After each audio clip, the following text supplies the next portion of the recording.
Korban kebakaran di Jalan Ayani Pel 5,5 Komplek Karya Mandiri, Kelurahan Pengurus Luar Banjarmasin Selatan mendapatkan bantuan jelang 3 hari Minggu 11 Mei 2025.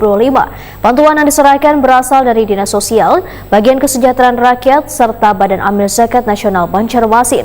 Kepada 15 kepala keluarga ini diantaranya bahan-bahan logistik, pakaian, wan doit. Korban kebakaran di Jalan Ahmad Yani, Pel 5,5, Komplek Karya Mandiri, Kelurahan Pengurus Luar Banjarmasin Selatan mendapatkan bantuan jelang tengah hari Minggu 11 Mei 2025.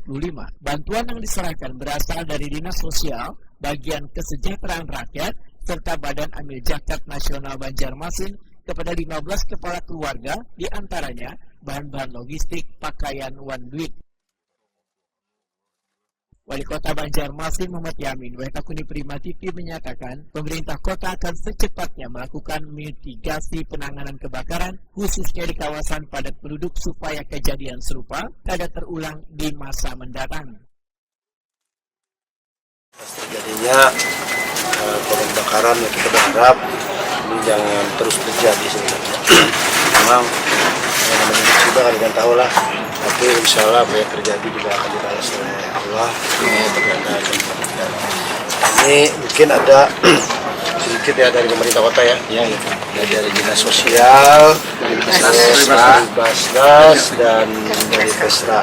Kita perwakilan aja.